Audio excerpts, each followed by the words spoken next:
திண்டுக்கல் மாவட்டம் கொடைக்கானல் கீழ்மலை கேசிப்பட்டியை அடுத்த செம்பராங்குளம் பகுதியில் வெடிபொருட்கள் இருப்பதாக கொடைக்கானல் போலீசாருக்கு தகவல் கிடைத்தது.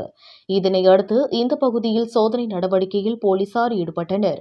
அப்போது செம்பராங்குளம் பகுதியில் உள்ள பூதமலை என்ற இடத்தில் வெடிபொருட்கள் இருப்பது கண்டுபிடிக்கப்பட்டது.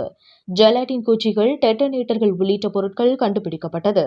இவற்றை இந்த பகுதியில் பதுக்கிவிருப்பதும் பயன்படுத்துவதும் தெரியவந்தது. இதுபற்றி போலீசார் நடத்திய விசாரணையில் திண்டுக்கல் நந்தவனப்பட்டி பகுதியைச் சேர்ந்த சரவணகுமார், இதே பகுதியைச் சேர்ந்த வேல்முருகன், ஈரோடு கோபிச்செட்டிப்பாளையம் பகுதியைச் சேர்ந்த கோவிந்தராஜ் ஆகிய மூவரும் சட்டவிரோதமாக வெடிபொருட்களை பதுக்கி விற்பது கண்டுபிடிக்கப்பட்டது. இவர்களிடமிருந்து 10ற்கும் மேற்பட்ட ஜெலட்டின் குச்சிகள், 20க்கும் மேற்பட்ட டெட்டனேட்டர்கள் மற்றும் இது சம்பந்தப்பட்ட வெடிபொருட்கள் பறிமுதல் செய்யப்பட்டது. இதுபற்றி வழக்கு பதிவு செய்து சட்டவிரோதமாக வெடிபொருட்களை பதுக்கி விற்ற மூவரையும் கொடைக்கானல் போலீசார் கைது செய்தனர். கொடைக்கானலில் இருந்து ரிப்போர்ட்டர் மணிகண்டன்.